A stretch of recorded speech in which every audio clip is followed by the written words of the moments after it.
Hi there, my name is Aaron Short. Welcome to my YouTube channel. Today is...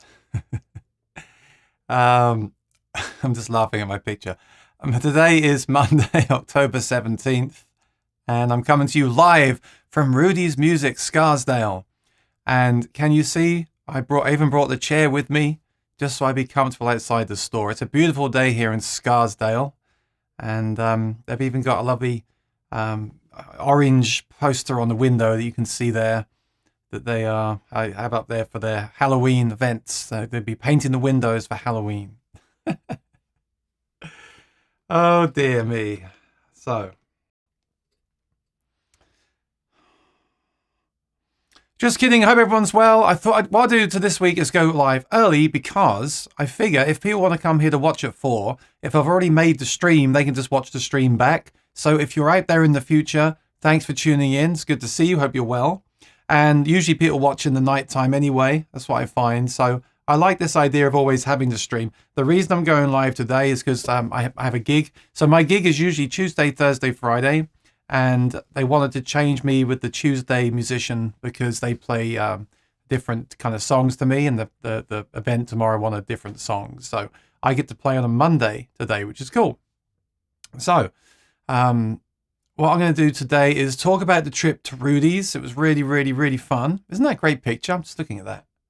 Isn't that a great picture? These new iPhones are so good with their photography. Wow. So I'm going to talk about the trip to Rudy's. I saw a really nice Martin there. So Martin fans, you want to watch this. I may have found the one, maybe the best one so far. We'll talk about that in a little bit. And I'll give you an update of what happened in my week with my shows. And any questions about gigging or gear, let me know in the chat. We'll have a good time. I'll have some tea and we'll get started. I'll say hi to everyone in the chat.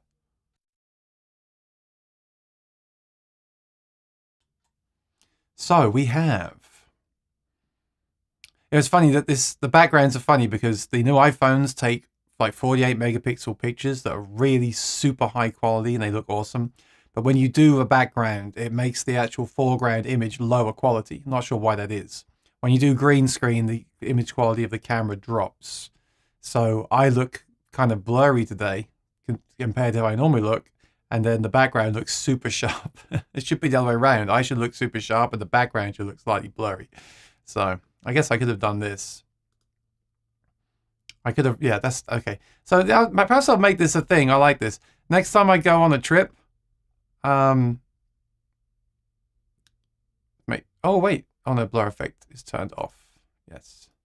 Next time I go on a trip, I will take pictures like this again or a video, and I'll blur it out. You have to guess where I went to. I'll give you some clues. But I've already given it away this week, so let's unblur that here. Or let's turn it down at least. See, that's more realistic because the background would be blurry. It wouldn't be super sharp like that. That's pretty cool. I do like this Ecamm Live. It's very good. Very good. Thank you, Brad. No, I mean blurry than usual. Like normally when I film with the 4K video camera, it's really, really sharp. But when you add a green screen, you'll notice that the subject softens slightly. You can try it yourself. Because you have a green screen too, right? Next time you use it, turn the green screen effect off and it will really sharpen up, and then you turn it back on. So for some reason, when they do these green screen effects, they lower the quality of the video. I'm not sure why that is. So hi, Bernard. Good to see you. It says hello, Aaron and everyone from Suffolk. And Rosanna's here. Thanks for moderating, Rosanna, even though I'm early. Appreciate it. Good to see you. Good to see you, Brad. It says I don't look blurry from here. And Patsy Smith. And everyone else that's watching, hi. Brad. So I was watching Brad this week, and he has a headset with a dynamic microphone on. So I've ordered something similar, not exactly the same, but similar, because I wanted to try that when we get the planes flying over. But today there's no planes flying over. So this is the condenser mic. Again, if you're interested in this audio stuff for YouTube, this is the condenser mic and the in-ear monitors. And it's absolutely fine, because if I listen really carefully and turn up my headphones, I hear nothing. It's so quiet. It's fantastic. But when it's raining and the planes are flying low, or the neighbor has their music on or something like that, or they're doing construction, of course, a condenser shotgun like this, a shotgun isn't just aiming directly at the person, it's picking up from all around it as well. So what will happen is that microphone will pick up a lot of ambient noise. So I'm going to have that as a backup. Like if there's a lot of ambient noise, one day I'm going to do a live stream or something, I'm just going to wear the headphones with the microphone. I know you look like a pilot yourself. I guess, yeah, you end up going from getting away from the airplane noise to looking like an airplane pilot. But at least you get that microphone right next to your mouth, and it's not a condenser, so it should be much quieter. A bit like when I do the singing with the microphone, the actual microphone in my face on Sundays when I was doing that.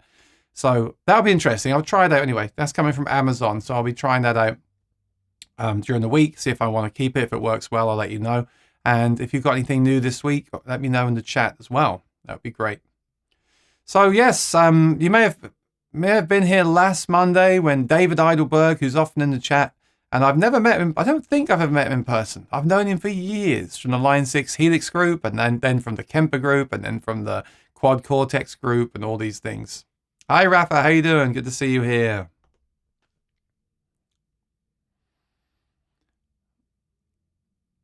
So I've known David for a long time, and he told me he was going to Rudy's in Scarsdale. So Rudy's Music is a famous music store. They started, is it 48th Street, Manhattan? They started there. I went there in the early days of me being in America, and then they left there. There were several music stores actually that were there, and they closed down and they went to downtown. And the Rudy's downtown is really, really fantastic. They then opened a location a few years ago in Scarsdale. I think that's because that's where Rudy lives. I'm not quite sure. That would make sense. But it's such a great store. I really enjoyed it. It's even better than I thought it would be, because on the website, I didn't really get a feel for the place. And in the videos, you don't really do a tour or anything. But I mean, look at it. It's beautiful. It's a beautiful building. It's right opposite the train station, this old train station. I don't mean old rundown. I mean traditional. So you can take a train there. If you ever come to New York and visit, you can take a train up to Scarsdale. And when you get off the train, the music store is right there. So that's really convenient. I'm sure that makes sense why they would do that. But on the other hand, you don't get the tourists and the foot traffic that you get downtown Manhattan. So at one point that we were there, and David's friends were there. There's a few people in there. And there's another funny story I'll tell you in a second as well. So at one point there was a few people in there, not many, maybe 10. And then as I left at the end, there was no one. It was just me and one other guy. At one point, just me and then one other guy and the people that worked there. So really cool place to go and shop because it's not in a city. It's the same with Nashville. Groom Guitar used to be downtown Nashville. they used to get a ton of toys. Can you imagine what a terrible place to have a guitar store? I'm sure when they opened it, it wasn't like that. But once they got inundated with tourists in Nashville, then they had to move it out. So they moved it a little bit out of the town. Then nowadays you have to take like a cab or drive 10 minutes, 15 minutes to get to the store. So that filters out a lot of the tourists. I mean, what you don't want is tourists going into places that have been drinking and messing up instruments, right? So I totally get that. So I like that. I like how quiet it was. It's fantastic. It's a great place. It's all wood inside. I didn't do a walkthrough. I'm going to go back and do another video there. They have an evening with Chris Martin from Martin Guitar and Craig Thatcher from Martin Guitar next month that I'm going to attend. I'll take some pictures at that. Can't wait for that. I think Chris is also taking some of his personal collection there. So that's going to be really exciting. I've already booked tickets for that. It's free. You just have to sign up on the email. So I'm going to that. I'll be taking pictures there. And my plan in the future is to take a decent microphone and actually walk around the store, show the store, interview Rudy. I think it'd be really nice to get some stories from him. I heard a few stories there, but I won't share them because, you know, he was telling them in confidence, not on the internet. But there is one story that I will tell you, which is really funny. So we're in the big acoustic room, and the acoustic room has sections, and they're all named by each brand of guitar. Really, really cool. Like it's a long room. And to get to that, you walk through the front door, you walk past the electric guitars. It was PRS and Reverend. And it was so funny because I went in the acoustic room, and as I walked back through to check out the electric guitars, this guy said to me, "Are you AJ?" And my first thought was, "Oh, maybe he's seen the channel," but I don't know. I won't say that in case I end up saying silly. So I thought, "Oh, maybe Reverb. I think my Reverb name is AJ." So I said to him, "No, I'm not AJ." So I said, "I'm Aaron Short Music. I have a YouTube channel." And he said, "Oh yeah." He said, "Yeah, you sold us a guitar on a few months ago." And it was so funny. And then he bought it for his son. His son was there, so I got to meet his son. I didn't meet his son when I sold it to him. And it was just so funny. I was like, it's either a really small world or I'm buying and selling way too many guitars right now for this to become a thing. Can you imagine being in a guitar store you've never been to before? Okay, it's in the area that I live, but you're in a guitar store you've never been to before. It's like an hour from where you live, and you run into someone that you sold a guitar to. And if he hadn't said anything, I wouldn't have even remembered him, I don't think. My memory is so bad. That's terrible, but my memory is bad. But he remembered me. That was funny. So we chatted for a little bit, and I met his son, and that was nice. So yeah, it was a really, really great trip. And I'm going to show you some of the pictures from the trip now. I don't have very many, but I wanted to show these to you. So loads of guitars. We looked at them on the website last week, and you can go there and check them out for yourself. But there was one guitar that I had to take a picture of, and that was a D28. I don't know if we skimmed over that last time. Let me just show you on the website what this guitar is, because I wouldn't have even seen it. I think David took this one out, and I saw it because he had it out.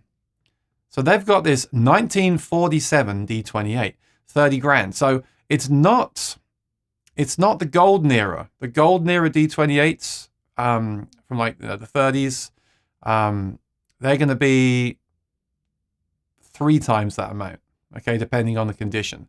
But what you've got here is one that's slightly older, not much older, because if you get too much older, then you don't get the Brazilian anymore. This is still Brazilian rosewood. And I just found it really interesting, this guitar, because I looked at it and I looked at the neck, and the neck was just like a baseball bat. It was the roundest, fullest U-shaped neck that I've ever seen on a guitar. And so straight away I was like, I do not want that. I wouldn't want that guitar. But I said, oh, let me just play it. For some reason I thought this was a D18, but no, it's a D28, obviously, because a D18 would be mahogany. So I played the guitar, and I'm like, wow, this neck is huge, but I kind of like it. It's really interesting. I used to really hate a huge neck on a guitar. Now, if I'm soloing and playing a covers gig like tonight for 3 hours or 4 hours like tonight, I probably wouldn't want that because it will tire you out over time. But just to sit and play for half an hour, I think it's actually very, very comfortable. So I've really come around to the idea now of big necks on guitars. I'm okay with that. So that was the first thing I noticed. And then the condition was great. Obviously, like I always say, a few things here were refinished, fixed, improved, and replaced. So you have to bear that in mind. But you do have the Brazilian rosewood, and it sounded really great. It wasn't, that's what I love, it wasn't overly boomy. It wasn't overly bright. It wasn't dull. It was present, but it wasn't overly boomy. It was absolutely perfect. Now, I didn't compare it to the Authentics, of course. That would be a good comparison to do, especially to compare it to my authentic recreation. But it was really, really great. And it's amazing how on these vintage guitars, the neck sizes and shapes vary so much. I feel like they do on the Authentics as well. I guess they're made by hand. They're not made on the factory floor like the standard models are. But yeah, look, this is real wear. So this isn't an aged guitar. This is naturally aged. So that's where it's worn on the person's belt buckle, you know? Where else? Oh, the back of the neck? They may have sanded that down, but most likely that's where the finish is worn from where they've played it. There's the volute there. And there's the headstock. The tuners, you see, it's very hard to tell. They look original, don't they? I don't know. Because you can now buy aged tuners. Really nice piece of fretboard there. Look at that. And there's some wear in the fretboard too, as you can see, but you don't feel it. I guess it's been refretted because the frets look so darn good. I guess it's the original case. I don't know. You know, a lot of the time with these guitars, what you're basically getting is the wood of the body and the top. That's what you're really paying for. But it was I mean, not the best looking piece of wood I've seen, but nice straight grain, and it just sounded fantastic. Probably one of the best guitars I've ever heard the sound of, and just a real joy to play as well. So there's the neck. So it's just really funny and interesting because you can tell the person that played this played a lot of bluegrass, played a lot of open chords, because you can see the neck is worn around where you play open chords and not up the neck. There's a few dings there in the neck as well. No electronics, which is probably a good thing because it's more authentic. But yeah, you see, that's I get in trouble for saying this, and I often stop myself from saying it. But this is a real Martin. So I'm just going to say it anyway. That's just how I feel. This is a real Martin. This is what the Authentics try to recreate, and they do a very good job. But they'll never do it completely because this is Brazilian, which you can't, you don't get on the Authentics anymore. And this is a real story. This isn't someone that's taken a tool to this and aged it to mimic the look of a buckle rash. This is real buckle rash, as far as I know. Of course, it could maybe the owner did a fake relic on. I don't know. I'm just kidding. But you know, this is real wear from real playing over the years, and this is wood that's not been aged with VTS. This is real aged wood, and that's what you're paying for. And you know, no, I didn't buy it. If I didn't have my Martins and all the money I've spent on Martins over the years, I'd put aside and had 30 grand in the bank to spend on a Martin, I would have bought this in a second, honestly. And the reason is, I believe that this will go up in value. So right now, where the golden era guitars are 100,000 for one like this condition, I believe in 20 years, this will be 50 easily. So I think this is a great investment. You can also play it and gig it yourself for 10 years or 20 years because it's been aged anyway. So if you put another mark on it, no one's going to know, and you're just adding to the history of the guitar. You're just playing it in even more. There was no cracks in the wood or anything. Just really great. And like I said, yes, a ton of money. It's really for a collector or a rock star. But if you were to buy it, I don't see that going down in value. I see it going up in value, or at least maintaining the value. All right. So that was really, really, really cool. Let me show you the pictures that I took of it. Just to finish up this one. Hang on. Yeah, this is the only guitar I have pictures of, by the way. This is the one. This is the one that I was. You know, I was in the store. I was playing lots of. I played a Loudon. I could talk about that. I played a bunch of different guitars. I didn't really go around taking pictures. I plan to go back and do it again. But this was the guitar that really impressed me. So here's some pictures that I took a bit closer. Here's the back of the guitar. I mean, that is a very nice looking piece of wood. But yeah, look how the finish has been worn there. You know, okay, I get it. It's not good. It's worn through, but at least, like I said, it's real wear, right? That's real wear on the wood. What else have I got here? Here's one of the neck. So that might give you an idea of how thick the neck is. It's a real round U shape, you know, really, really filled my hand, and I've got big hands. So again, I can imagine there's people that would not like this, and it's basically just basically the same all the way up. With my guitar, my D28, it's a bit thinner down there by the nut, and then as you go up, it gets fatter to where it's kind of uncomfortable up the 12th fret. I guess a lot of people didn't used to play up there, but this one was just big and stayed big all the way up. But I liked it. There's something comfortable about it. Also, think about it. It's been played for all those years. So the neck has taken its shape from the player's hand as well, which is really cool. And what I'll say about this guitar is the action was phenomenal. The action was really, really, really low and playable. So you're not going to need to worry about truss. There's obviously no adjustable truss rod in this, but it doesn't matter. It was just so playable. I believe they did that when they took the guitar in at Rudy's. They then had their repair shop fix it up. But I got to say, the action on this is lower than on mine. I guess they were 13s on there. I'm not sure. They may have been 12s. I'm not sure. I'm guessing 13s. But I would actually like the action on my guitar to be as low as this. It was very low and not buzzing. So I'm not sure how you would do that. Probably lower the saddle. But with the glued-in saddles, you've got to shave them off at the top. Yes, the old guitars are more of a hassle to take care of, but they are cool nonetheless. And then here's another one in the store.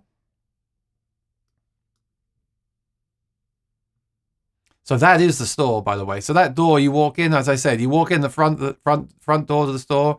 You have the register in front of you. You make a right, and you've got like a weird boutique-y guitar room with amps and weird guitars. You've got the Fender room on the far right. As you've got all the accessories where the counter is. You make a left, and you see that door on the right where you'd walk into this room. On the left of you, there is where I met the guy that bought my guitar, and he has the they have the PRS guitars in there. And then as you walk in this room, this is the long acoustic room. So this is where the majority of the guitars are kept. So this is the picture of that room, standing by the front window. And I took that picture to show you the size of the neck. So very, very, very, very wide neck. But for some reason, I didn't mind it. Now, see, look at that. But I didn't mind it, honestly. So interesting. Here he is now. Look, here's the guy that got me to go to Rudy's. Almost got me to drop 30 grand on this guitar. I said, David, let's go halves. Let's go halves. We'll cut the guitar in half. And then finally, here's me. Here's me holding that guitar. Look at that. It's a great store, isn't it? Look at it. Look at it. I love the wood. I know some people say, oh, acoustic guitar stores always have wood everywhere, and you know, they're so obvious. Yeah, it is, but it's nice. It's nice. It looks really nice. And that cabinet behind me is where this guitar was kept, where the very expensive guitars are kept, in that cabinet behind me.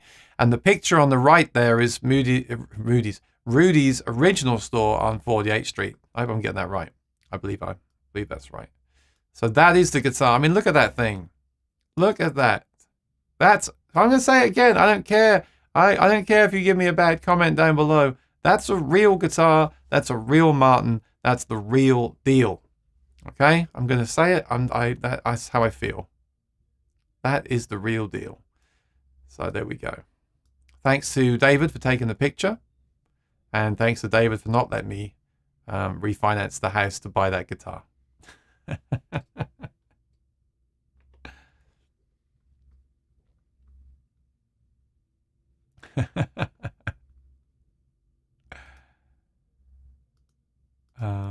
So get rid of these. There he is. He really is tall. Yeah, well, yeah. All right, so now we get to the nitty gritty. Where see, this is why we should have gone live from the store. We've been a bit better.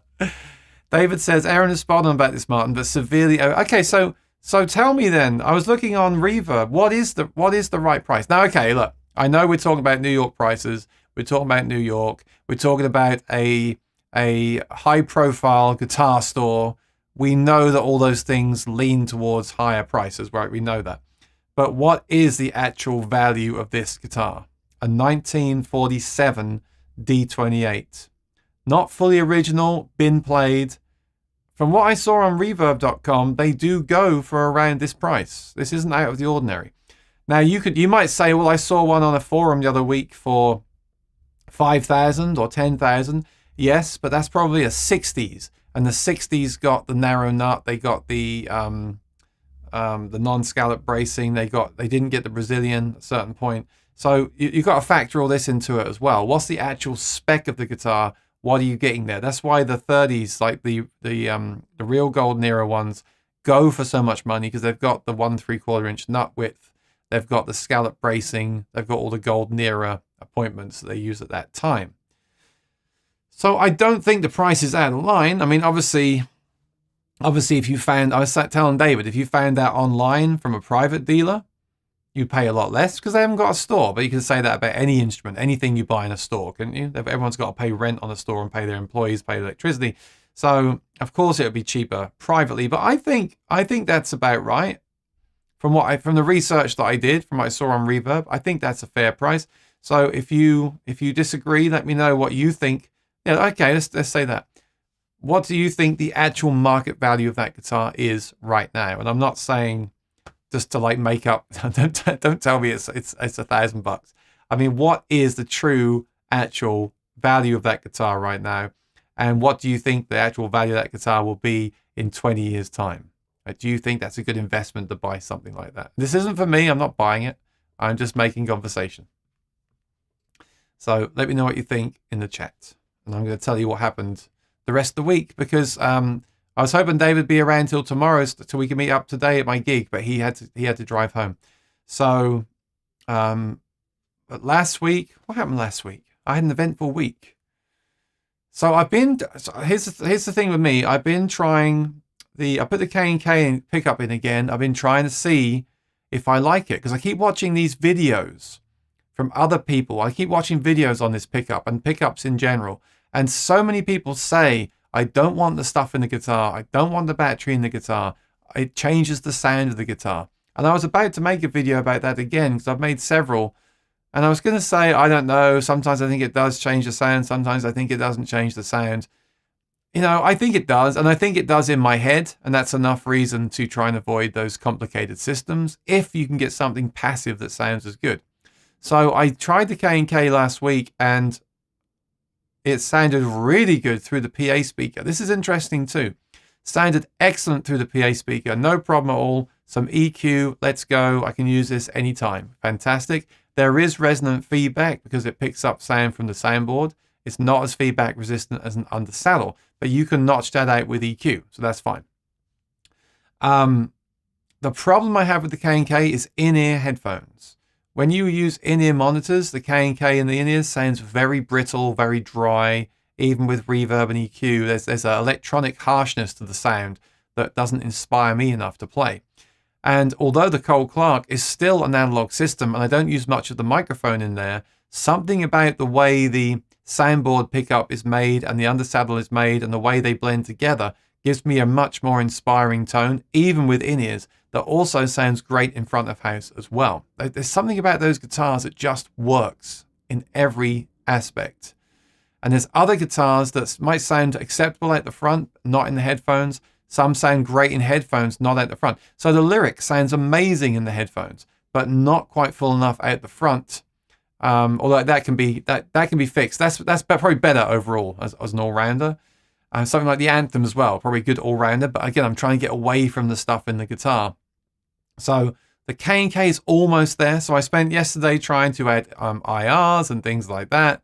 I kind of got there. It was getting better, but it wasn't quite right, and blah blah blah blah blah. So the Cole Clark, for anyone, people have asked me all week about what guitar should they buy for live. The Cole Clark is still number one for me. I'm just trying to find a way to get those K&Ks to sound acceptable. Now, not acceptable, but on that level as the Cole Clark. And it's not really fair because the Cole Clark has the huge pickup built into the guitar, the big body sensor thing on the side, a microphone, a preamp, a battery. It's not that invasive considering what you get on it, but it does have a lot of stuff there. It should sound excellent, and it does. A K&K is just 3 pads stuck to, glued under the bridge plate and straight out of the M-pin jack with no preamp or anything. You've got to plug it into a preamp, and so the preamp you use affects things as well. And that's only 1 pickup. It's not 3 like the Cole Clark has. So of course it's not going to sound as good. If it sounds as good, then it'd be game over. Because I do love the form factor of it. I've said this before, I'll say it again. If you play out once a month and you want something to plug in without using soundhole pickups, then the K&K is the choice. Because it's good enough, especially if you don't use in-ears. If you turn up loud and you've got a decent EQ and you play once a month, the K&K is the absolute best option. If you play 3 times a week, I don't think it is, because the Cole Clark, a dedicated stage guitar, gives you the built-in preamp, the built-in EQ, the built-in 3 pickups. It's all ready to go. You take it out of the bag, you plug it straight in, you go. You haven't got to plug it into something else. You haven't got to, if you need to change something on the fly, you can do it from the guitar itself. It's just phenomenal. And actually on Friday, I went to see a friend of mine who plays Cole Clark as well. He's got the PG2, I think it's called. Basically the same as the PG3. And the guitar sounded excellent. It just sounded like a loud guitar. It just sounded natural and full and round, and yet cutting, excellent body sounds from tapping on the guitar. So that was nice as well, to go and see someone else play the guitar that I use, to see how I feel as an audience member, which I think is really important. I've been to a few gigs this week and last week, and I think it's really important to watch other people play if you have the time, because you can see how they do things, what you like about what they do, what you don't like about what they do, what songs they do. Do they play songs that you don't do? And then can you play those songs yourself and get some ideas? Can you steal some ideas of how they play the song? So I really want to learn What I Got by Sublime. That's D and G. It's just D and G all the way through, pretty much. My friend played at C to F, so it's just down a tone, or down a whole step. And I thought, oh yeah, great. Yeah, I'll do it. I mean, it's very obvious. I just hadn't thought, I haven't tried the song yet. So I just thought, okay, great. When I learn that, I'll take it down a whole step as well, because it might suit my range better. So it's really good to get ideas for those kind of things, both on gear and songs as well. So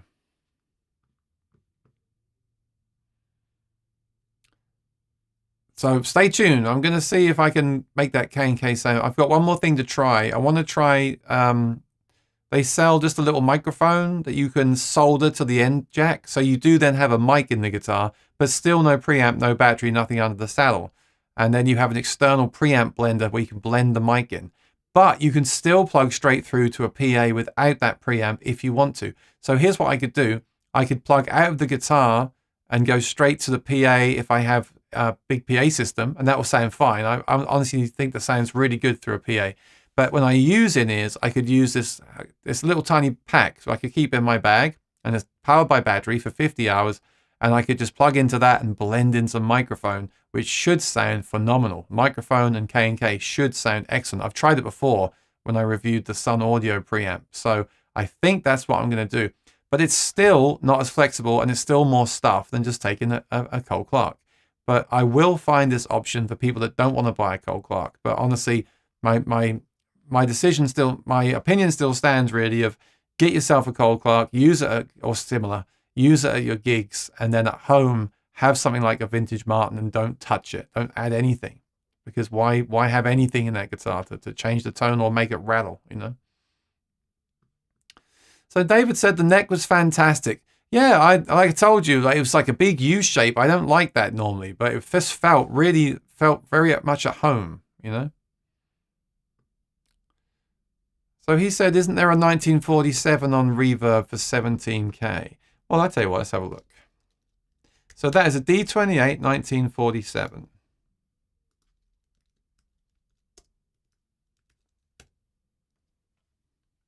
Okay, we'll do this together. Let's see if it's a good buy.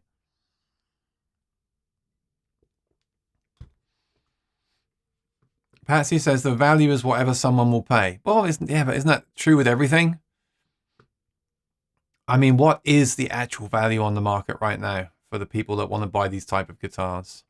Bye, Pooh. See you soon, my friend. My electric bicycle should arrive by Friday. I'll make a video on it unless it's trash. No, make the video if it's trash. They're more entertaining, I find. People like when we go on a rant, right? Thanks, Pooh. Yeah, no, I love this idea. Maybe I might. I'm sure more road trips are coming up, so it'd be great to actually. And next time I'll take video. I'll take a little video as well. So I have some pictures, some video, and actually do a report on the event. Now, actually, before I forget, There is an event on Wednesday and Thursday in New York. I'm going to go. I'm planning on going Wednesday. If anyone's going, let me know. There's an event. It's down at the Javits Center, and I went a few years ago, and it's basically, all the mostly software and recording companies. So they had the John Lennon bus there. I had a look at that. They had companies like not Logic, but Universal Audio, those kind of companies that sell studio paneling and things like that. I'm going to see if I can get this Rode thing working. I haven't even used it yet at an event. See if I get this Rode wireless thing working, this microphone, and perhaps I'll get some interviews there. I'm going to try and do that because it's so exciting to actually go out now and do these kind of things. That I haven't been to a show like that in a long time. There's also this weekend they have the Woodstock Guitar Festival, and a friend of mine is going to that. I wish I was going to that. Martin are going to be there, and many other builders as well. So check that out if you're in the area as well. But I'm definitely going to try to go Wednesday to this show at the Javits Center, and perhaps we'll take a quick look at that as well in a second if I've got time. I'm going to be on today until just before 3, and I've got to leave for my gig. So let's see. David says, I'm looking through Reverb, a 1956 28 for 12K. Okay, that's not a 47. See, a 52 for 20K. Guitar at Rudy's is 31,445. Yeah, but on his store it's just under 30. A 1954 for 10, a 1947 for 20. Yeah, but there's no. Oh, a 1947 for 17,950. Oh, okay. So we're thinking what? 10 under. Let me see. And if you want me to actually answer a question, put a Q there because I'm gonna. I can't watch the chat while I do all this surfing, so I'll check for questions at the end. All right, so I put in a 1947. Yeah, but this is my point. Look, here's a 1950 for 28,000. All right. You see, people might say, why is the 1964 8,000? That's behind my head. It's because there's a different spec. They're not as desirable spec-wise. Where's that 47? Here we go. Okay. So, yeah, but look at the condition. It's very, very beat up. I mean, look at the case. I mean, I guess that is the original case. But you see, this one's 18, and the condition is nowhere near as good as the one at Rudy's, is it? Well, the top isn't. I guess the guitar may be fine. I wish we could see the neck. Oh, was this stored in like a basement or something? An outside basement? Look at that. That's too relic for me, even for me. But I wish we could see the neck shape. That action looks higher too than the one that I have at Rudy's. Or maybe not, I don't know. It's hard to tell from there. That's the inside. Yeah, I don't like the look of that. I mean, I know it's 10 grand cheaper, but it's not in such good condition, is it? Let's just see if there's another one. Oh, here's 1949. But then the question is, though, is it still Brazilian? It has to be Brazilian, or it's going to be a lot cheaper, obviously.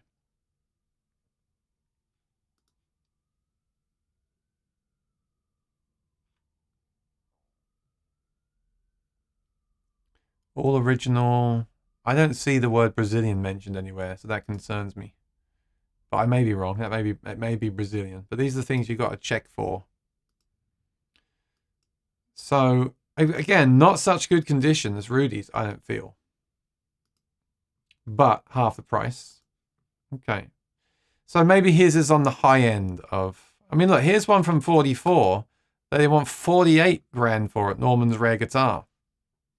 So what's special about this? Well, I mean, the condition looks very good, doesn't it? Very good condition. And that's definitely Brazilian. I love looking at these old guitars because they're also different. The guitars now from Martin, I mean, the standard series are great, but they're all so similar. But look, this top has been cracked. It's all warped and cracked. So I don't know. I still think I mean, of course, if I was going to buy the guitar from Rudy, I would offer him less, of course, right? As a customer, of course, I would say, right, I'm going to come down there. Can I buy it for this price? But look, I mean, look at this one. Look, this condition is not as good as his, and it's more money. So I don't think it's overpriced. I don't agree. This is really worn. I mean, I don't know. And I'll tell you this as well. The other thing about that guitar at Rudy's, which people often overlook, is that me and David played it, and we both said it's one of the best guitars we've ever played. That is worth a lot of money as well. Because you might find one, I mean, his neck is awful. Look at that neck. You might find one on here that's 20, but what if you get it and it sucks? And then you've got to sell it on. The one at Rudy's did sound fantastic, and that's got to add a lot of value to it as well. People overlook that. Buying online is great. I do it. It's fine. But don't forget that you haven't played that thing, and some people won't want to let you try it like you can from, say, Sweetwater, right? So don't forget that. So my opinion is, I think it's fairly priced. I think I'd probably offer him $26.50. I think that's great. David says, is the 60-watt Catalyst worth 200 used or just more junk? I tried the Catalyst. I never reviewed it, but I thought it was good. Yeah, I didn't keep it. I thought it was good. It was good, yeah. Actually, I forgot about those. You've got the Catalyst, then you've got the Power Cab. I think the 60-watt is not really loud enough to really use it for anything else than at home. So for that, I'd rather put that $200 into something else. But I was impressed. I mean, I think the Katanas are good. I think the Katana, the Catalyst, if you want something as a backup or for gigs or you're starting out, there's really good value, especially if you can find them used now like you have with that one. Yeah, I wouldn't say no. But it didn't blow me away. The only thing that's really blown me away, that's really impressed me lately, is the Kemper and the Kemper Cab that I've now had for a few months. Haven't made videos yet. I'm going to. I hate making videos day one and saying things like, this is the best thing ever. I love this. And then 3 months later, I've sold it. I don't want to do that anymore. So unless I have to, unless it's something that is time sensitive, I'd much rather actually be able to make a video and say, look, I bought this 3 months ago and I've used it every day and I love it. Because I think that means so much more than just making a demo video and even getting something like when I had that Catalyst, I only had it for a week or two. I sent it back. You know, I was like, initially I was like, yeah, I like it. It's good. It would work. It would work for me. Then, I don't know if I like the drive sounds. And then, will it be loud enough? And then, is this what I really want? And then, maybe it was good. I don't know. If I'd kept it longer, maybe it would have grown on me even more. Because when I first tried the Kemper Cab, I didn't like it. It was only once I found the right speaker sound, speaker imprint they call it, that I really liked it a lot. So there is that as well. But I mean, they are good value. But it's a bit like the Spark Amp. You know, the Spark Amp, I got it because I wanted to talk about it on the channel. I found it really hard to actually like it. Then I kind of found sounds that I liked good enough to practice with. But now I got the Kemper and the Kemper Cab and I'm not traveling. I just use that for everything. I use it more than my real amp, which is saying something as well. Really, really, really, really great product. Yes, they're getting old now. Yes, there may be a new version around the corner. But then again, when the new version comes out, it may be riddled with bugs and availability issues. So why not get the one you can get right now and enjoy it? And then don't rush out and buy the brand new one until people say the same thing about that. You know, why have to get the newest thing all the time and be unhappy? So I'm very, very happy with that Kemper.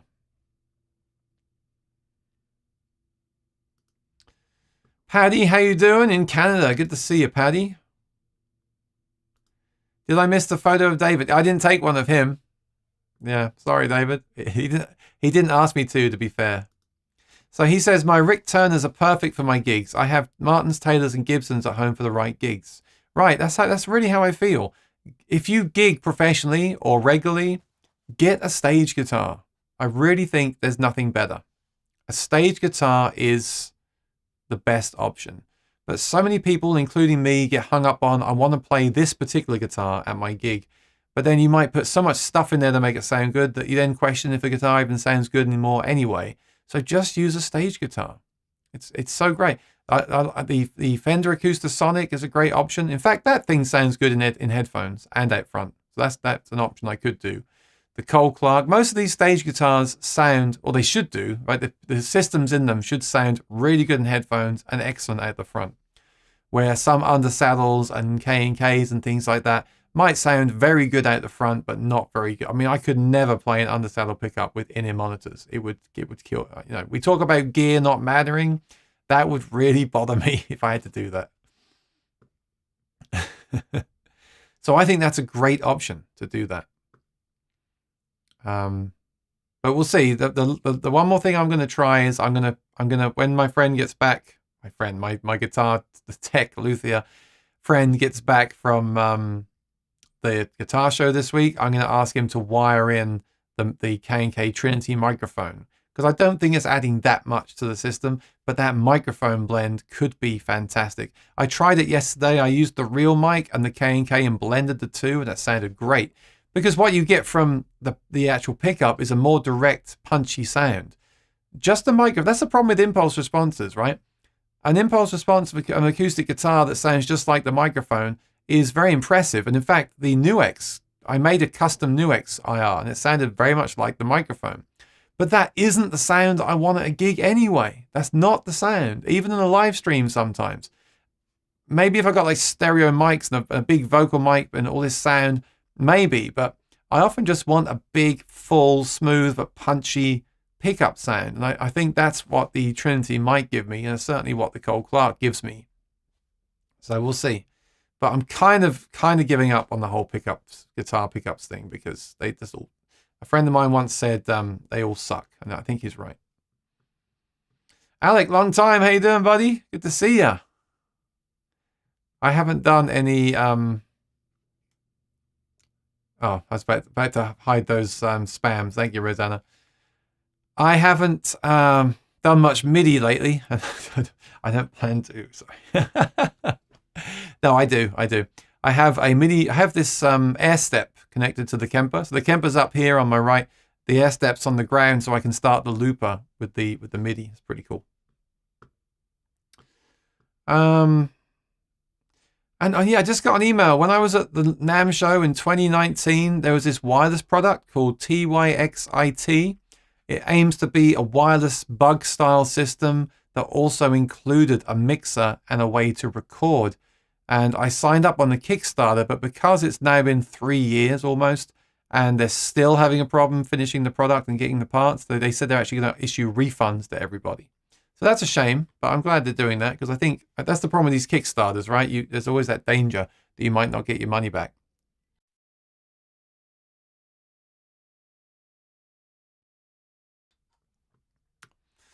Doc, did I see you got a quad Cortex? Can you tell us the story about that, please? I'd like to know.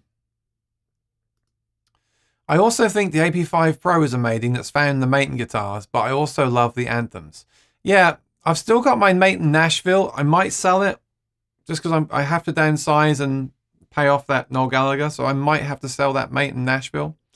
But I agree. The thing about the Maton Nashville is it sounds really good unplugged. In fact, in one blind comparison on the channel, it came up there with the Martin sound, which is really impressive.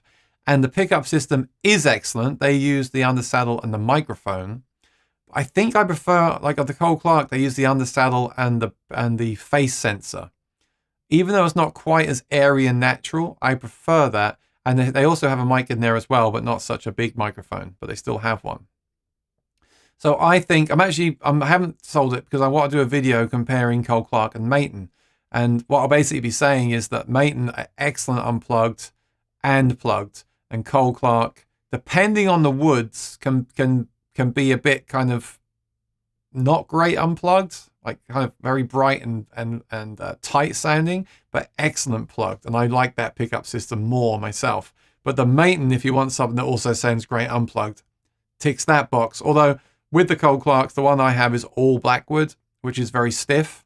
So you can get other woods as well. I wish I could play them. There are no Cole Clarks available in the USA right now, with very few. It sucks. I really want to just go to a store and play 30 Cole Clarks to really understand the different woods and models available, but they're so hard to come by.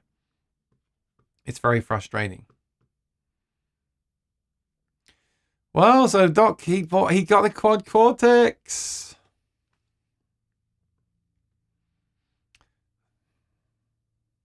Sweetwater had a demo model for a good price, so I pulled the trigger. I like the UI and the tones are great. Yes, I agree.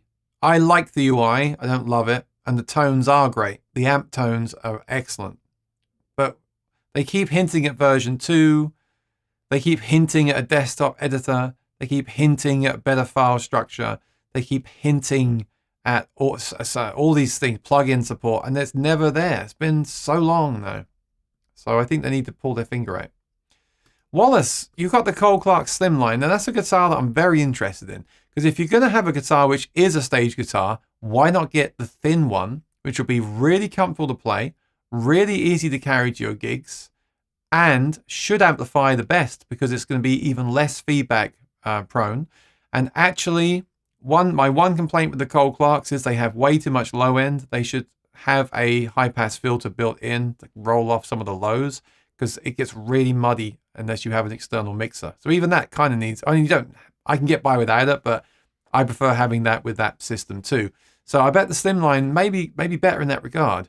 So I'd love to play one of those, but again, I just don't see them available anywhere. But I've got my eye on that. I'd quite like to switch my Angel Cole Clark for the Slimline version at some point, but I'm not in a rush. The size is a huge plus. Well, is the size a huge plus of the Quad Cortex? Are the have you actually put it on the ground yet and tried to use your feet? See, this is my question. The Kemper Stage is, I'm just looking at it. It's a little bit bigger, but it means the switches are a little bit further apart. And I have size 13 feet. So have you actually, I bet you haven't, right? I bet you haven't put that Quad Cortex on the ground and actually tried to engage effects. I bet you've got it up on the desk because that's where the touchscreen is. I really want them to release that desktop editor. I don't understand why they don't have a iPhone and iPad editor for that thing. But yeah, let me know. I'm interested. Because I think when I had one, I never actually tried that, which is kind of dumb, isn't it? Guitar has a good supply. Let me have a look. Are you in the UK then? Why? Obviously, there's a million Cole Clarks in... Oh, they have the Quad Cortex as well, a Guitar. So is Guitar the same as Andertons? Because I thought that Andertons were the exclusive dealer for Quad Cortex. There's just not many Cole Clarks in the US, which I find very, very annoying. You see, for example, if you've got a store like this nearby, then this is what you should do. You should go and try them because what you've got here is... Here's the Blackwood one, like mine, right? All Blackwood. But there's one here that's Redwood and Blackwood. So that's a Redwood top. It's going to sound different. And they say the all Blackwood guitars are the ones that have the... Oh, made my heart stop. I was like, what's that? Hi, I'd like to buy 5 Cole Clarks, please. That could be a good live stream idea, couldn't it? Go around talking to music stores. I'd like to buy 10 of your Cole Clarks. Can I get a discount? Yeah, see if we can get discounts live. Problem is everyone will hate me and I won't be able to buy guitars anymore. But you see, look, I haven't seen a selection like this anywhere in the United States. This is crazy. Left-handed, mini, little ladies, a bass.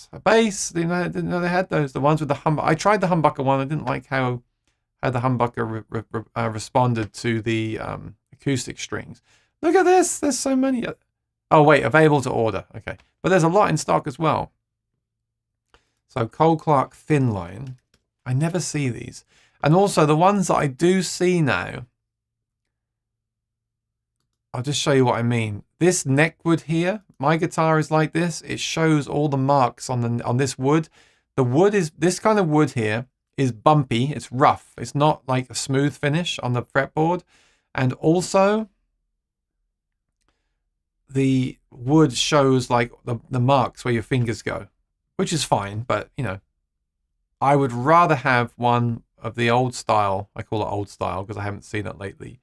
But the one that I bought used, which I'm going to get fixed up soon, is more like this fretboard. I want this one. That's the better fretboard, the dark wood, in my opinion. because it doesn't show the dirt and it looks, I just prefer the look of it. That top is okay, but I like that. I do like that fretboard style. And then is this the thin line then? So this thin line is basically the same as the Angel, but it's thinner.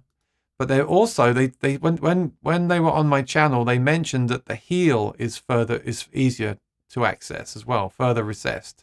And I like that idea because on my guitar, my hand gets stuck up there at the cutaway. Doesn't really make sense to even have a cutaway because my hand kind of gets stuck up there. But with these thin lines, you can actually get access to the higher frets as well. So that's really cool. I don't think I've seen any of those in the USA at all, apart from, I think, I'll just talk to my friend about this. Groom guitars have some, but they don't have, I'm trying to click on this screen to type, and it's the secondary screen. So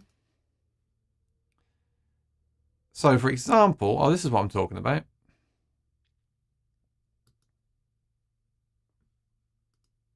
Take a look at this. That fretboard's quite nice. That top is all right. It's not straight grain, but the back's nice. Yeah, I'd rather, if that was straight lines there. That's how thin it is, you see. It's really thin. Yeah.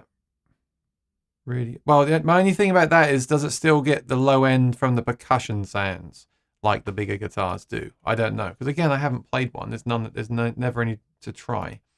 But also, I'd like to try one with different woods. Not the thin lines only come in black wood, but some of the other guitars, like the Angels, come in other wood types, and I'd like to try those just to see. Is that the same guitar? No, but you see, that's got the light fretboard. Yeah, this one has the lighter fretboard there. They're all really, really, really unique. In fact, this is basically what my woods look like on my guitar. So that's the light fretboard. The one I showed you had a darker fretboard. There's a few. They've got a lot of thin lines in. That's kind of medium color fretboard. Interesting top. Yeah, that's nice. That's nice. But they used to all have really, this isn't dark. They used to all have really dark, it's like ebony fretboards that are silky smooth. And these new fretboards are kind of rough. I'm not very impressed. Doesn't really matter. You don't play the fretboard, you play the frets. But still, if I was getting one now, I'd get one like that. Definitely. So, but that's cool. So Wallace has that one. Wallace, you got any videos of you playing that Cole Clark? You got any thoughts on the system? And does yours have the latest preamp, the PG3, that has the FC button and the battery indicator? Oh, that's very interesting. So the Quad Cortex is now in stock at many UK stores. I'm sure when it was released, it was only available at Anderton's in the UK, Thomann in Germany, and Sweetwater in the USA. I thought that's what they did with that. They had like exclusive dealers. But I do notice there's a lot more in stock now, so maybe they got so many they can afford to get them around other stores. I don't know.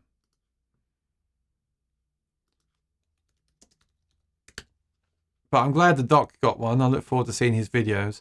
Yeah, you see, if you look at Sweetwater right now, it's in stock.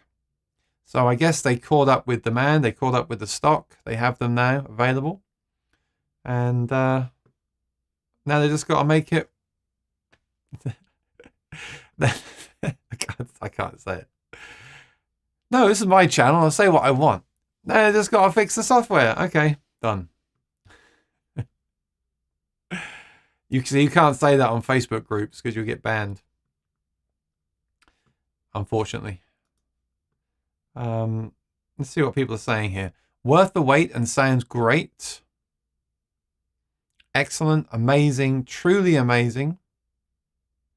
I honestly can't believe this. I've got to read this review.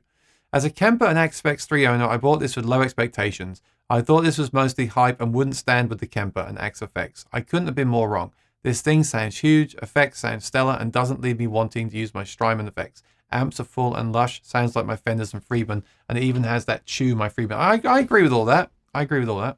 The captures of pedals and amps are so stunning, my friends and I couldn't tell which was real and which was quad cortex. I agree with that. Better than the Kemper? I don't know about that. I haven't made many Kemper profiles. Certainly easier to capture them with the quad cortex. Touchscreen, absolutely stunning. I wouldn't say that. I think that the touchscreen isn't as good as like an iPhone. It's a bit laggy, but not the worst touchscreen I've ever used. Sensitivity is great and leaves me wondering why more bigger companies don't offer this feature. Because why do you want a touchscreen, big fancy touchscreen on your pedal that when you're at a gig will be on the floor? I think the touchscreen should be on an iPad app like Kemper are doing. But I do agree it's good having that if you're going to use it in the studio or you want to make a quick change on the device. I think it's good to have a good quality touchscreen. And it's a better touchscreen than like the QSC Touch Mix, but it's not as good as an iPad. Obviously, no touchscreen is as good as an iPad anyway. But that's why I'd love them to have the same editor on an iPad, so you could just use that screen at your studio and have the latest iPad with the best display possible. That'd be really nice. Build quality, an absolute tank and the highest quality materials. I never gigged mine, so I can't comment on that. There's something about it. It doesn't, I don't know, it's all metal. It's all steel and metal. I've not heard of people having problems with it, but I don't know. I know. I haven't used it a lot. I haven't never gigged one, so I wouldn't know. Footprint size, I was shocked at how small it was. It's nowhere near as big as a Kemper pedal or Helix, but it's bigger than HX Stomp. Yeah, well, HX Stomp is only 3 buttons, and the Helix is too big for me, but it's got the pedal built in, the expression pedal, and the Kemper Stage for me is the perfect size. I never actually tried to use the quad cortex with shoes on, so that's my question for people. How many people have actually put that on the floor and tried to use it with their shoes? Cons. Okay, good. I do like a review that has cons as well as pros. I hate the power supply. Doesn't seem like it would be durable for a working musician. Okay. Yeah, it comes with like a wall wart with a very thin cable, and some people have had lots of noise from theirs too. If you're on the fence, get it and try it out. Coming from Kemper and Axe FX, there is a learning curve. Well, not nowhere near like there is on an Axe FX. Well, the Axe FX is cool. The quad cortex is the easiest one to use for sure. Sweetwater has a great tutorial. So does Aaron Short. No, actually, no, I don't. Enjoy and take the plunge. I don't believe you'll be sorry one bit. Yeah, I agree with that, but there is a lot of stuff missing from that. I mean, yeah, okay, it's newer, it's prettier, it's fancier than the Kemper, but the Kemper has so many features in there. It has the iPhone app, the iPad app, the Kemper Cab, which is a great product to go along with it. It has the always-on tuner, the always available looper. You just press a button, you're there. It has the definition control, which the quad cortex doesn't have. It has lots of things that I use all the time that the quad cortex doesn't have. So I still think that's the better option. But it doesn't have things like mic inputs and routing and stuff like that. So I do agree with that side.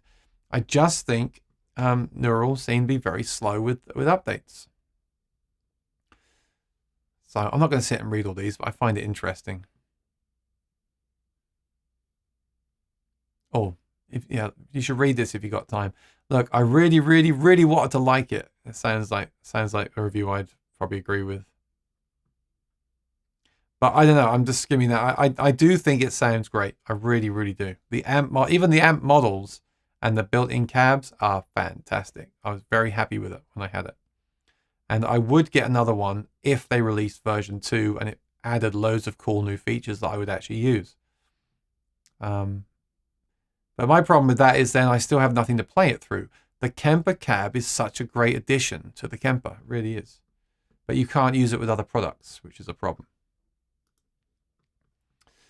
All right.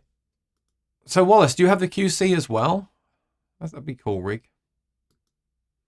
David says, I have different size toppers on my QC to help, but it's way too easy to hit the wrong switch in the QC. The file manager is horrendous. Hopefully 2 will make it usable.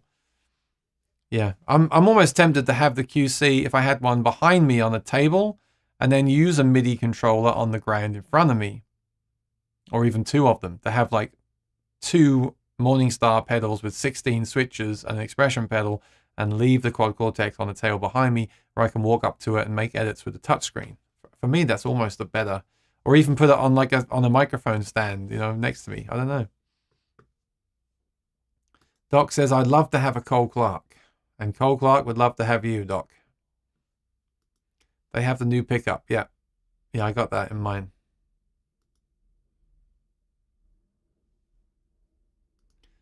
Yeah, that's true. Headrush had a touchscreen. The Headrush touchscreen is very good too. But I guess my point is none of the touchscreens are as good as the latest iPad Pro, but you wouldn't expect it to be because, you know, no one, they're not, small companies like that are not competing with like Apple, who have the cream of the crop for the touchscreens and things like that. So I get it. So Wallace, tell me about the Cole Clark then. What did you play before? Are you new to them? Did you get one recently? Have you had it for a long time? Does that what are the pros? What are the cons? What are your thoughts on that guitar? I don't recommend them to everyone. I don't think the Cole Clarks are for purists that want an acoustic guitar. They're very non-traditional. They're very the all Blackwood ones do not resonate like, say, a thin vintage Martin would. Very different, but I still prefer them to a lot of the American brands, I have to say. But it's really, for me, it's all about the sound of them plugged in. And the playability. I like the playability too. They feel nice to play. So Brad says you need a good preamp for the K&K. Now I agree. And the K&K Mini, have I got it here? The K&K Mini preamp, the little battery one, I've got that. And it makes a big difference because I've been doing a lot of testing with this. And when you compare the EQ curves from plugging straight into my interface, which is a 1 megohm impedance input, to going through the K&K preamp, which is also 1 megohm, but the K&K preamp actually shelves some of the lows off. Interesting. It takes off a bit of that low sound where you get the thud against the top, and it also gives you the 3-band EQ, and it does all, gives you a volume boost and everything else. The K&K doesn't need a volume boost. It's a very low pickup despite being passive, but that little preamp is a really cool invention because you can just use it when you have a gig and plug into it. So I had that on the floor next to the Voice Live 3 and used that. It does work well. There's other preamps as well. I tried the Sun Audio one, but for me, no preamp is going to completely change the sound of a passive pickup. I never experienced that anyway. I've found that they simply, cut some lows, give you a bit more volume, give you a bit of a cleaner sound, don't have much background noise. Now, something like the Tone Dexter, the NUX Optima Air, the VoicePrint DI, those are going to change the sound dramatically, but I don't like the way they change the sound. So I was even up last night trying to dial in the Helix, like trying to blend the IR just on the highs and all this kind. I couldn't. I think there might be a possibility to use something like an HX Stomp as a preamp, but I still couldn't get it to where I wanted it to be. I think for me, adding an internal microphone will make the K&K really good, especially for the in-ears, I mean. I just need some tea, and I'm going to go through the rest of this chat.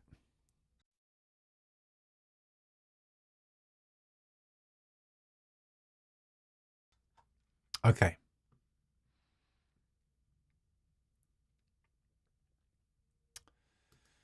You see, Doc says, I almost ordered the Kemper Stage, but I don't like the UI. I don't like the UI either. But with the Kemper Stage, you have the iPad app, the iPhone app, and the desktop editor. So whenever I use it, I simply load up the desktop editor. In fact, let me do it right now. I leave the Kemper plugged in via USB. I also have the digital connection going to the Apollo Twin via an adapter, which you cannot, there's another thing you can't do with Quad Cortex. Yes, you can use the USB output, but you can't have it like plugged into the Apollo with an SPDIF cable. That's another reason I love the Kemper. And you got those blocks, Rosanna? My software doesn't show me anymore if you've removed them or not. 1 second. So annoying. Yeah, thank you. So what I do is I have it ready to go. I plug the guitar in, I turn the cab on. It's all, if I want to live stream it, it's all plugged into the Apollo, ready to go. And then I load up the Rig Manager software, which I'm going to do right now. I'm going to show it to you. You see, as nice as the Quad is, that it has all this touchscreen and everything built in, you can't just jump over to your computer and make changes. And this app that I'm now about to show you is also available on the iPad and the iPhone using Wi-Fi. And Neural's Quad Cortex is supposed to be really forward thinking, so why doesn't that have that as well? I mean, look at this. And this, the thing is, like with when I had the fractal system, you have all this too. Like you have loads and loads of things you can tweak and change. Now you don't have to. They have a view where it hides all that, but the temptation is to go into advanced mode and tweak everything. Then the Quad Cortex doesn't really have any of that tweakability. But what the Kemper has is enough tweakability, I think. So for example, right, if I go to my board, here's the amp settings, right? So you have the amp volume, direct mix, tube. So you have bias, you have shape, you have clarity. What I do is I use this EQ. This is not the EQ from the amp. This is the EQ like you've recorded the amp and you're then EQing it in Logic. So just global EQ basically. And then I use this definition control. This definition control is almost like a EQ tilt, where when you turn it up, it gets more modern and bright. You turn it down, it gets more vintage and dark. So for me, they've given enough control here to really dial things in without giving loads of control. And then like the Helix is kind of this amount of control as well, but doesn't have like definition control. What Kemper have done is they've added useful controls to shape tone. Fractal have thrown everything in there in the kitchen sink with the kitchen sink, and then Neural right now have none of it because they're just focusing on getting the platform where it needs to be. So what I love about the Kemper is I have the desktop editor. I have these ability to shape the tone with these really cool controls that are very musical. And then if I'm playing and I think to myself, oh, you know, I just need to change the volume of the amp, I can just come down here and turn the monitor volume down. So there's enough options here to be useful without having too many. And they're all controlled from my desktop editor, which is always attached to the device. The device is always plugged into the Apollo. It's always ready to go to play, record, stream. Yes, it doesn't work as an audio interface. Yes, it doesn't work as it doesn't do a lot of the fancy things that the other ones do, but it just it really suits my workflow, you know, the way that it's always in the Apollo ready to go. So with the Quad Cortex, I wouldn't have the desktop editor. I would have to plug it in directly and use it as the audio interface. I can't just plug it digitally into the Apollo Twin and have it ready to go all the time. So that's my argument really for something like an older product like the Kemper. Everything's been smoothed out and ironed out, right? So that's why I like it. Having said that, the Quad Cortex is very exciting, but I just think they need to add more stuff. So you can't use the Kemper cab with the other. You can if you plug the other. I actually tried it. I plugged the HX Stomp into it. You just get a full range speaker with like a guitar style speaker in the box and a full range. You can't have these speaker emulations, unfortunately. I wish you could, because I'd love to use it with everything. Now, a way I could test it, I was thinking, is I could plug an HX Stomp into the effects return of the Kemper and play through it to see how it feels and sounds. But I can't activate them without having. They're stored in the Kemper. They're not stored in the cabinet itself. Oh, that's right. You were asking me about should I get a Kemper stage for acoustic, and I said no. No, but they're great for electric. Okay, yeah. Let us know next time what you think of those. Staley, I wanted to ask you. You did a guitar store tour as well the other day. I think it was yesterday, and it's a really nice smooth pan. Can you tell me in the chat, please, how you did that? What device did you use to get such a smooth pan around that guitar center? And yes, I just know with Cole Clark, I just know what's going to happen because I've had friends do this with mine. You're going to pick it up, you're going to strum it, and you're going to say to me, what's all the fuss about? That's not really the tone that I'm looking for. And I'm going to say, yes, but have you heard it? No, try it now plugged in. And you might be someone that says, well, actually, I'm happy with my Fishman Matrix. I don't want that guitar. I'm happy with my Martin Fishman Matrix. Sounds really good unplugged. Sounds fine on stage. These guitars, in my opinion, are for people that gig a lot and are very fussy about their plugged-in tone. All right, and I'm still not going to say it's not the end for me. It's not like this is it. This is the guitar, but louder and better. It's not the end for me, but I think it's the best that I've found so far. Okay, good. He agrees. I found the same problems with in-ears and K&K. Yeah, it's very harsh. It's like electronic, isn't it? It's like I really believe if you just blend in about 20% of a little microphone in with that, you'll get a great full-bodied but rounded tone. But without the microphone, it just sounds very aggressive and doesn't really inspire me. I think it needs the microphone in there. Oh, Wallace has had 3 Cole Clarks, the Bunyard Top and Redwood, but for looping and percussion work, the Blackwood was best. And after I sold the first 2, I got the thin line with Blackwood, was so different. So my question is, and maybe you can help me with this, does the Bunyard Top or the Redwood Top give you a better acoustic tone unplugged? Does the guitar sound more open and resonant and more like what we're used to with an acoustic guitar, where all Blackwood guitars are very stiff because Blackwood is stiff, and that's why they're using it, because they want a stiff piece of wood on stage. It won't vibrate and feedback, and you can also drum the heck out of it, and it won't split. So I'd like to know what you think of that.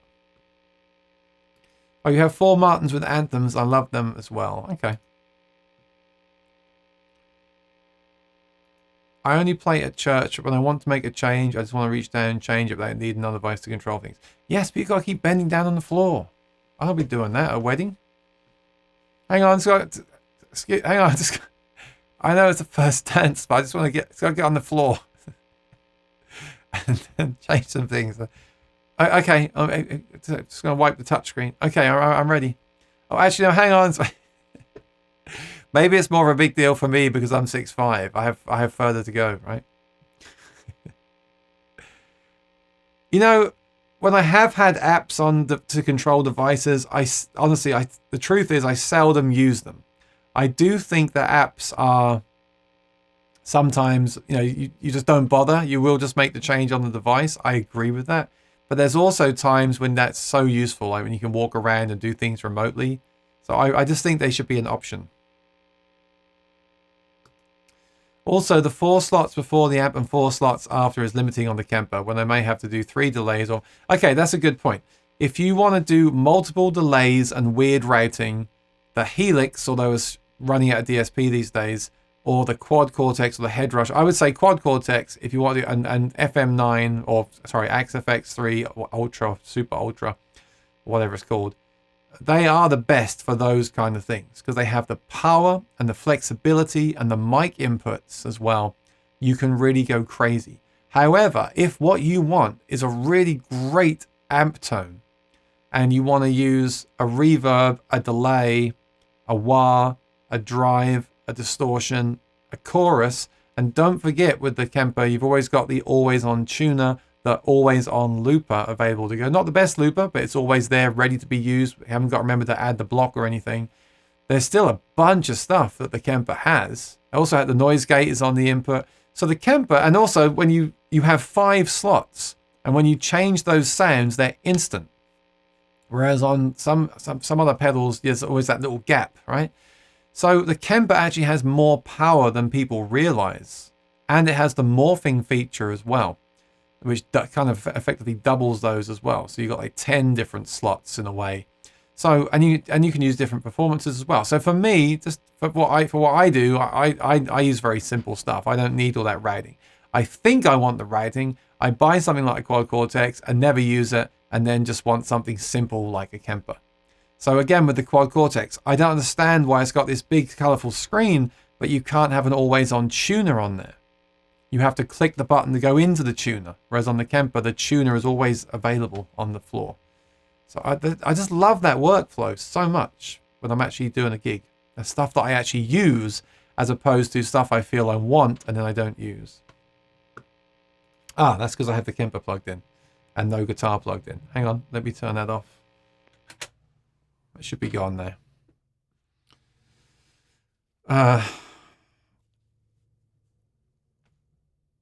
It's okay with normal closed headphones. Well, I use the in-ears, and the thing about in-ears is that I always say this, the sound is then right here. Whereas when you play through a PA system, the sound is traveling, the room is blending in, the sound is traveling around the room, bouncing, reflecting, and then you hear it. So it's not completely different, but it has a chance to be diluted a little bit. Whereas when you have the in-ears, it's there. Right? That is the sound, right in your head. So that's the problem I have with that. But I believe if I had the microphone in there for those occasions, it would be fine. Because if I had in-ears and no speakers around, I could have the mic up pretty loud and get a really natural sound. Whereas if I'm playing in a big loud room, I could have the mic maybe at 10% or not on at all, because you don't really need it. But then is it still worth having when you've got a Cole Clark? That's a good question. Good to meet you too, David. Yeah, that was fun. Here we go. This is interesting. The Redwood Unplugged was amazing, but very soft wood. Bunya was much like Sitka spruce, and Blackwood plugged in was amazing. So that's the thing, isn't it, with the Cole Clarks? A lot of people say that the sound unplugged is not as good as plugged in. But you're saying that you can get the Redwood or the Bunya or the Sitka, and it does sound better unplugged, but doesn't sound as good amplified. So that's interesting. I never played one of those woods on the Cole Clark. I'd love to. I'd love to try them myself. But the Blackwood for me isn't bad acoustically. It's just very bright. You can hear it's stiff, and you hear the highs coming through. The low is not moving, which is probably a great thing on stage. But in the room, it's not my least favorite acoustic guitar unplugged sound. I've played some Taylors that I would say I preferred even less than that, and I've played some other brands. I forgot who they are now, but I preferred even less than that. But it's not for the person that wants the resonant, moving bass sound, you know. And maybe the Bunya or the Sitka spruce top one might be, because the Maton that I have has a Sitka top and Blackwood back and sides, and that sounds great. And I played a Loudon at Rudy's that had a Sitka top and Blackwood back and sides, and that sounded great. So that could be a good way to go as well. But the all Blackwood guitar is going to be the best on a stage, especially if you're drumming on it, because you're not going to wear through the top. There's some woods like the wood that Loudon use a lot. Cedar with no finish on it. You play that with a heavy pick and it's covered in dings after one gig. The Blackwood guitars, you play that for 6 months and you don't really see any dings in it. It's very hard wood, and that's not treated either. It's not, there's no finish on it. So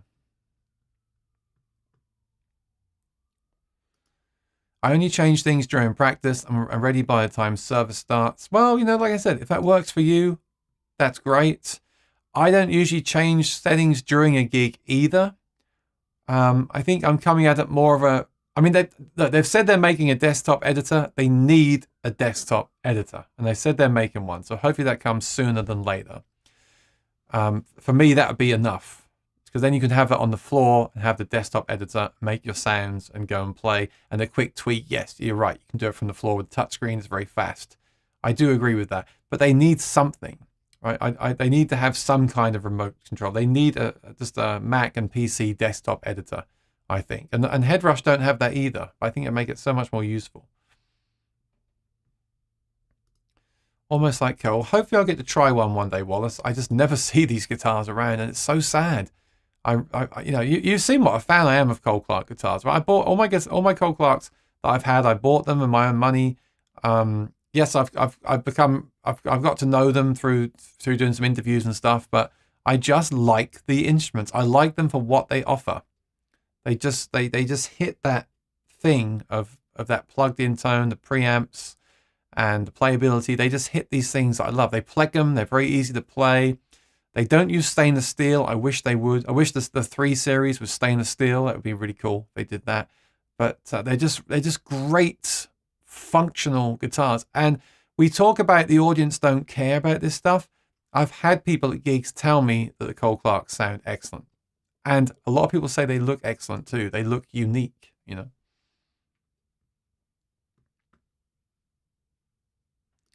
I would consider selling the Helix Floor and Axe 8 to get a Kemper stage. I was impressed with the Kemper sounds. British Audio has a load of Embrit. Yeah, the Embrit profiles are excellent. That's the ones that I went with in the end. I found that some profiles didn't sound good through the cab, but the Embrit ones did. So I just got a bunch of Embrit ones that I bought years ago when I had the Kemper before and loaded those in. Went through, got the best clean, the best crunch, the best distortion, and just stuck with those. No more tweaking. Very cool. Yeah, despite being an old product, I really, really like it because it's mature. That's the thing. It's ready to go. The Quad Cortex is the exciting new kid on the block that everyone wants to be friends with, but will always let you down. And the Kemper is the old guy, like me, the old guy outside Rudy's like, hey, I know a bit about guitars. So, yeah, get lost, old man. I don't want to talk to you. The Quad Cortex just went by to get the train. I'm going to get that train with that Quad Cortex. You know what I'm saying? And if you can get a used Kemper stage, then you're laughing because people are selling the Kemper stage now to get the Quad Cortex. So this is what I say to people. Find a mint used Kemper, make an offer on it, get it for $9.99, whatever.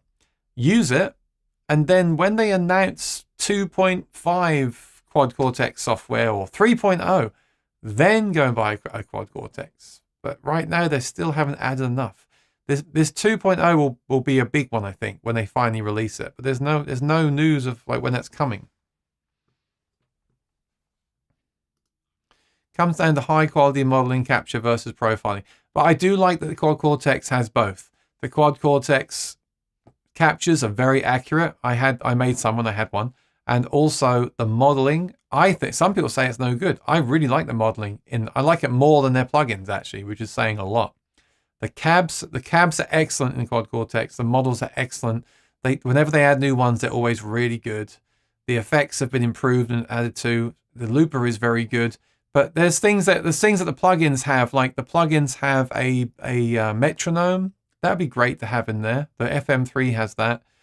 The FM3 FM3 and Kemper have an always-on tuner.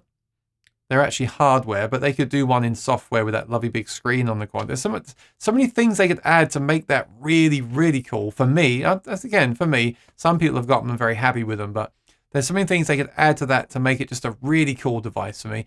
And it would then have those things that the Kemper doesn't have, like it would be an audio interface and things like that as well, which is very cool. But if I had to go out and play a gig right now, that Kemper cab and the Kemper together is so good. And you send an XLR out to the front of house. You have your own levels for that and settings for that, EQ, and then you have the cab behind you to hear yourself. And then you've got that always on tuner on there. There's that looper always ready to go in case you want to do like a quick sound check. It's just, okay, it looks old, but then you pull out your iPad, you got the app on there if you want it, which is actually really modern. So I agree. It's getting towards the end of its life, but not the end of its useful life. Because I still use the TC Helicon pedals, and they are basically in the same boat, if not worse, because that company is not releasing anything anymore. They're not even really, they're not as alive as Kemper is, let's say.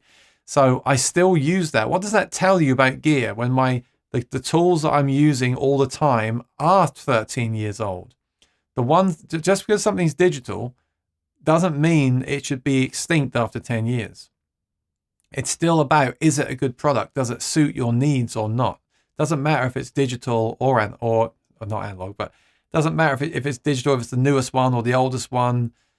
It doesn't matter. It's what does it give you functionality and sound wise. I get it. People want the quad because it looks cool. I get it. It does look cool. It is small. It's awesome. But as an actual tool, the Kemper stage is so much more refined. Pardon the pun. Widdy says, Aaron, what's your preferred onboard preamp settings on the Cole Clark when playing live? So what I do is the Cole Clark preamp is, and I'll probably finish with this. I need to get ready for my gig. But the Cole Clark preamp is really interesting. So what you have is you have a 3-band EQ, bass, middle, and treble. And then you have the 3 pickups, the undersaddle, the body sensor, and the mic. But the 3 pickups are shelved at certain frequencies. So the undersaddle is only the bass, only carries the bass notes. And that's because undersaddles reject feedback in the low end, which you'll find out if you try a K&K or a Lyric, you get all the feedback around 140 hertz. So the undersaddles don't suffer from that in the same way. They have about 10 dB more rejection before. They will feedback eventually, but not as much. So that's just for the low notes. Then the body sensor is just for the mid-range. So therefore, if you turn more towards the body sensor, you get more of a mid-heavy sound. So it's almost like an EQ there in itself, but you also get a richer, less quacky sound that picks up more of the body sounds. Then the microphone is only the real high presence stuff, and that rounds off the sound up that might get mechanical or harsh on the top end. That will round that off and also add a little bit of ambience to the sound as well, because it's a microphone. Very small microphone, but a microphone nonetheless. And then you have the EQ, bass, middle, treble. So I kind of use them all together. If I turn up the body sensor, I turn down the mid. If I go more towards the piezo, I would turn down the bass. If I go more to add a lot of microphone, I would turn down the treble. Maybe the presence of the microphone and the treble knob on the EQ are at different frequencies, I believe. You can almost think about it as treble on the EQ is treble, and the microphone is presence, which is a higher frequency, that sibilant sound. So what I actually think about the Cole Clark preamp as a 6-band EQ in a way. And then you've also, on the new version, got the FC switch, which basically, for me, adds more lows and highs and scoops out the middle some more. So I do use that setting, but if you turn that off, you just get a bit more of a flatter sound, which you might enjoy. But I like the new FC setting. So I turn the FC setting on. The way I have it set right now from memory is this. I have the blend between the undersaddle and the sensor about 1 o'clock, because I don't like hearing that quacky undersaddle. And as you turn up towards the sensor, that all goes away. If you go too far, it gets a bit harsh. So I go to about 1 o'clock, maybe more, depending on everything else. And then the microphone, I'll often at a gig leave it off. I loved on that guitar the body sensor and the undersaddle, but I usually have just a little bit, maybe just like 3 out of 10. I'll have it up just a little bit, just to add something, just to round off the highs a little bit. But I don't run it on maximum like I would do on a Maton guitar. And then with the EQ, what I'll do is I'll leave the treble probably flat, maybe boost it slightly, very slightly. The mids I'll bring down, maybe all the way if it sounds a bit mid and harsh if I'm using a heavy pick. And then the bass, my only criticism with the Cole Clark system is it's very boomy in the low mids. So that bass, I'll often run it on 0, right, all the way off, and it's still boomy on the guitar. So what I'll then do is go to the mixer or the Voice Live 3 Extreme, and I'll add a high pass filter, which means only the highs are allowed to pass past a certain number. And I'll set that number to anywhere between 80 and 120, usually around 100-ish. And that will take away some of that low mud. Because if you can, also I might even add an EQ at like 130 to reduce as well. Because if you can take that out from your mixer, then you can set the guitar's preamp more flat and then have somewhere to go. Because oftentimes I'm running that guitar on the bass on 0, so I can't go any lower. It's already zeroed out all the way. And that's how I set it. And I just add a little bit of reverb on the pedal, and it just sounds great. It sounds great out the front. It sounds great in the in-ears. Sometimes I hear a little bit of a harshness in the high end. Sometimes like a bit of a clack up there. But the thing is, a K&K with a mic might sound more natural than that, but it won't have anywhere near the amount of body. Well, it actually might do. With a mic, it might do. But the body sound on the Cole Clark is so good. When you do the looping, and I turn up the volume on the guitar or using a boost pedal, and I do some drumming on the guitar, and I record that. It sounds like a drum. It's amazing. And then you play the guitar over that.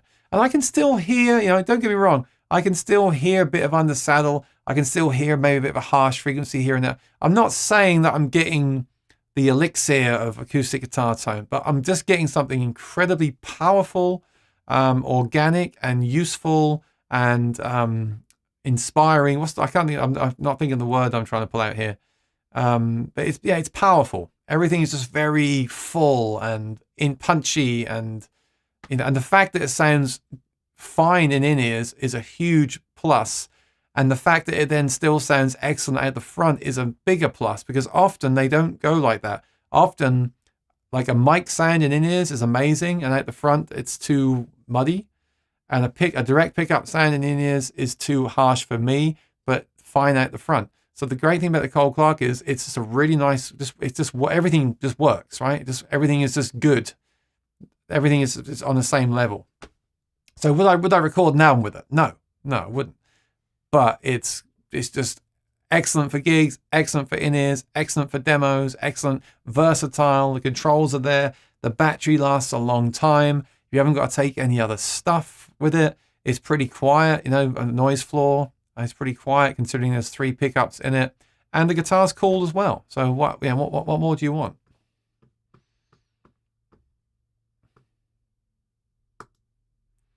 Still want to try the amp. Yeah, but the Amp X isn't even finished yet. That's another one.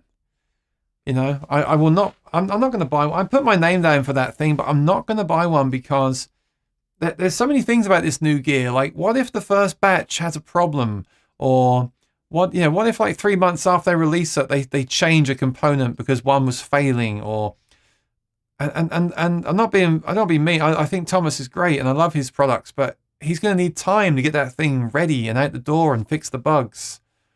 So I say the same thing about that pedal. I would recommend people buy a used Kemper Stage, and then once people are like me are saying, "Oh, I tried an Amp X and it was really, really, really good," then go out and get one. It's like the new iPhone, right? The latest iPhone comes out, and they say there's new features, but they're not available for 3 more months. And then you get the new one day one, and there's all these bugs, and they say, yeah, we're going to fix them next month. And that's Apple. So if Apple can't do it, then imagine a company like Neural or Blue Guitar, Apple have so many resources, and they still release stuff that isn't ready. Crazy. David, how you doing, David? Good to see you. You missed a nice Martin earlier on. Try to watch the replay later. Right, I agree. But the thing about that is they haven't done that much to it. They've added a looper, they've added some effects. They haven't really made many changes. 2.0 is supposed to be the big step up, but we don't know when it's coming. All right, I'm going to finish with this question from T. And before I answer the question, I'm going to have some tea. So cheers. Which is now cold. Yuck. Anyway, what's my favorite acoustic amp? Okay, this will be the last question. I must go because I have a gig at 4:30. So, I've reviewed a lot of acoustic amps, and a lot of them have been very good. Some of them have not been so good, or ones that I've not reviewed but played in the past. Sometimes they can be low power, boxy sounding, especially if you want to sing through them as well. If you just play guitar, that's one thing, but if you want to sing through it as well, what's then happening is you're using up half the headroom on your voice, and it's probably not voiced for your voice, it's voiced for a guitar. So this is why I say be cautious with acoustic amps. If you're looking for one just to amplify an acoustic guitar, and that's what you want, then I would consider one. And some of the ones that I reviewed are excellent. I love that Elite Acoustics one. Really, really good. Battery powered, high headroom, versatile digital mixer. Really, really, that sounded excellent. Also the Hughes & Cat, now that was good, but not as flexible as the Elite Acoustics. And then you've got ones like the AERs, the Udo Rosner, things like that. The thing for me is, I think as someone that sings and plays acoustic, I don't see much point in an acoustic amp. Okay, they're nice to have. They're a nice optional extra. They're a nice luxury piece of gear to have. Because for me, I'm always going to have a PA system. Like right now, I've got the JBL systems. And I've got the QSC standalone PA system. So that's good for me. And if I'm going to run out and play a gig tomorrow, let's say, I would just, and I had to take the train, I would just grab one of the smallest QSC speakers, which weighs a little bit more than an acoustic amp anyway, but also has a ton more headroom. And I think that's important. Some acoustic amps are only 60 watts, 100 watts. They're not really that powerful. They break up quickly, especially if you're singing through them as well. Yes, they have built-in effects and EQ that a PA speaker may not have, but I always play through a pedal anyway. So why do I want that, right? I don't want to have that there. Or I should say I don't need to have it. So I get it. I totally get it. If you do not want to own a PA system, if you do not sing, especially if you do not sing, you only play acoustic guitar, you don't want to go out and buy a PA system because you're not playing weddings. You just want to have something to plug into, to maybe take to a gig, use as a personal monitor, or you want to run a looper or something like that. Then they're a good option. But be careful, some of them are underpowered. I haven't tried the Fender ones. They look really good for the money. The Fishman ones are good for the money, but again, on the low power side. The Elite Acoustics was great, but a bit heavier. Yeah, there's always a real compromise with the acoustic amps, in my opinion. You know, they might be small and light, but underpowered. There's no such thing as a small box that will sound like a real PA system. In that regard, I still would recommend you buying a PA speaker. If you're going to, especially if you're going to use a pedal like a multi-effects, like a Quad Cortex or that kind of style pedal, or a TC Helicon, then just get a great 8-inch powered speaker or tower system if you want that kind of dispersion. Get something like that and then just plug your pedal into it and have the flexibility, because something like a QSC 8.2 will do almost any gig, whereas something like a small AER acoustic amp might cost the same money, will not do any gig. It will only do small to medium, if you're lucky, gigs, right? You will not do any gig. I've tried it. I did do it for a few years. It paid the bills, but it didn't really, you know, I had those nights where I just thought the sound isn't good. It's all clipping and hurting my ears. I've never said that with something like an 8.2 on a speaker stand. I'm like, well, this always sounds excellent. And I even run like a bass guitar through it as well. Still sounds excellent. You can't do that with an acoustic amp. Yes, it doesn't have the EQ and the effects, but my Voice Live 3 Extreme has those anyway. And if not, I advise you just to get a really good little mixer. Elite Acoustics also make an incredible little mixer that I reviewed on the channel and use. When I was doing the open mic until recently, I was using that every week and people said it sounded amazing, and it did. So I wouldn't recommend personally the acoustic amp. I would recommend a small PA speaker, a really great mixer or pedal. And then in the future, if you start doing bigger gigs, you can add speakers to make a bigger PA system. Whereas if you have the acoustic amp, you still need to go out and buy a PA system anyway. So that's what's best for me. It may not be best for you, but and if I had the space and had the spare money, I would buy an acoustic amp. I guess I can use my Kemper cabinet as an acoustic amp anyway.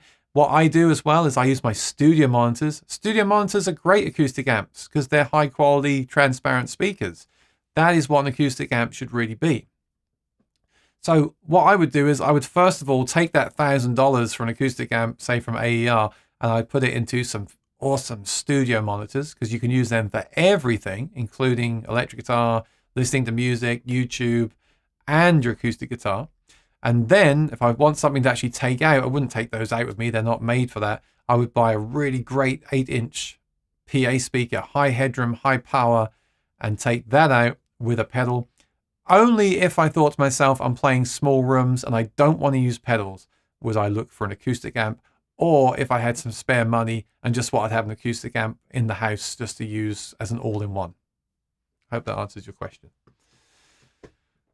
Ooh, I do have, you know, strong opinions on this stuff, and I quite enjoy sharing them. All right. So I'm going to wrap things up. I'm going to go. I don't normally play Mondays. That's why I moved it forward. I don't normally play Mondays. I switched. So that means next week I'm back to Monday again.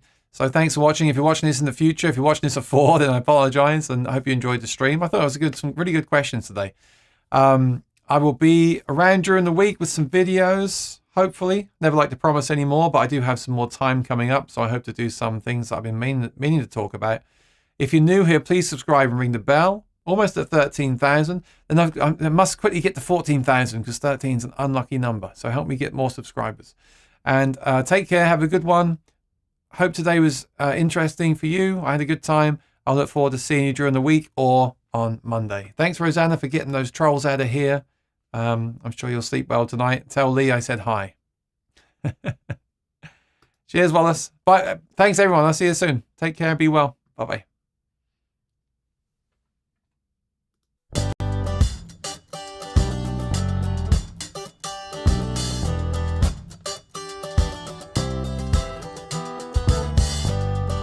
I'm not lost, but I'm not found.